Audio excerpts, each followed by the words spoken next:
As more folks move in, the water pipes in the building are getting busier, especially during rush hours. The drainage noise has become a constant background hum, making life a bit too noisy. Especially for those of us on the lower floors. So, tackling the racket and soundproofing the drainage pipes has become a top priority. We've got our hands on two soundproofing materials. First up, there's this butyl rubber damping sheet, also known as a sound damping pad. It's a bit like gum you've chewed and wrapped up in tin foil. This sticky stuff, kind of like non-Newtonian fluid, works wonders in dampening the vibrations when water drains from the floors above. The setup is pretty straightforward. Clean up the pipe, slap on the damping pad. Make sure it hugs the pipe real tight, and voila, less shaking, less noise. After that, we add another layer, a self-adhesive aluminum foil-faced sound-absorbing cotton. Now, residential drainage pipes come in different sizes, 50 mm, 75 mm, and 110 mm, depending on the diameter. So, you've got to be on the ball when picking the right sound-absorbing cotton. Stick it on, tie up the water pipes every 20 cm with nylon ties, gotta keep it tight to avoid any sagging as the glue ages. Lastly, wrap the joints of the sound-absorbing cotton with aluminum foil tape, making sure there are no gaps.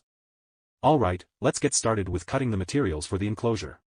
Grabbing a level, we'll mark some vertical lines. Get up close to the pipes, measure it out, and make sure the enclosure area is as small as it can be. Then, we use CAD software to lay out the design, figure out the installation method, calculate the cutting dimensions for the boards, break down the installation structure, and come up with a cutting dimension table. Once we've got the board dimensions sorted, we follow those measurements, mark the cutting positions, lay down the tracks along the marks, fire up the electric saw, press down to the set depth. Glide along the track, make a clean cut. The board edges turn out neat and tidy, giving it a pro touch. Here, safety is a key consideration. Keep the electric saw steady, making sure it doesn't slip off the working track. Because if the saw goes off track, it could lead to a serious accident. After cutting the boards according to the diagram, the next step is to create interlocking grooves on the sides of the boards. Adjust the groove positions, determine the milling cutter's cutting depth, and, following the board processing dimensions, sequentially produce the required board components that we did a trial assembly beforehand. If we find that the pieces fit well, with the right tension, then we move on to the installation phase. Place the laser level, mark a vertical line on the wall, adjust it to the correct position according to the installation dimensions. Draw lines in both horizontal and vertical directions, make clear marks for later use in securing with plastic expansion screws. Now, let's get the backer board installed. First, mark the hole positions, then use a diamond drill bit to drill through the tiles. Next, use an impact drill to go through the tiles again, creating holes for the plastic expansion screws. Apply structural adhesive to the wall, begin by installing the inner backing board, press and squeeze it into place. Then, cut a piece of wood, adding extra support and strength. The laser line is punched by the level meter, and the mark line is punched according to the original hole. Using a laser level, project a laser line, aligning it with the original hole marks. Adjust until the two lines overlap, restoring the hole positions according to the laser line.